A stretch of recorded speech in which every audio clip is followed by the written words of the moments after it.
Hi everyone, my name is Chi Wing. I'm with the Health Common Solutions Lab team. Some of you weren't able to join us for this week's drop-in session with Vanessa Wright, who is a registered nurse with Women's College Hospital. And she was sharing this week some tips on how to best wear our personal protective equipment. So I'd like to recap those for those of you who missed it. So when you're putting on your mask, you want to start by hand sanitizing. Doop. You take your mask, you use the loops, and you make sure that you are covering your nose, mouth, and chin. You squeeze it on tight.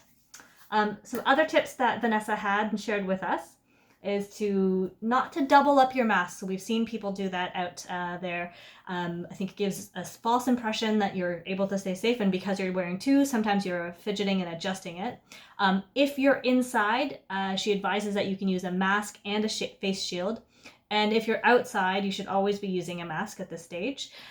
Gloves, if you're wearing them, it can give you a false sense of safety. If you're using hand sanitizer with them, you can compromise the integrity of the gloves.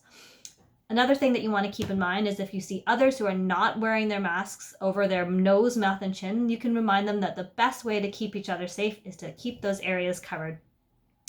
If others are not willing to wear their masks this way, you can step back and continue to practice social distance to keep yourself and them safe. So try and keep that 6 feet, 2 meters, and that way you're best protected. The other final tip that she shared with us is that hoods and scarves are not sufficient in terms of face coverings. Because they're porous, they have little holes in them, the virus can spread in that case. So some tips from Vanessa. Thanks so much.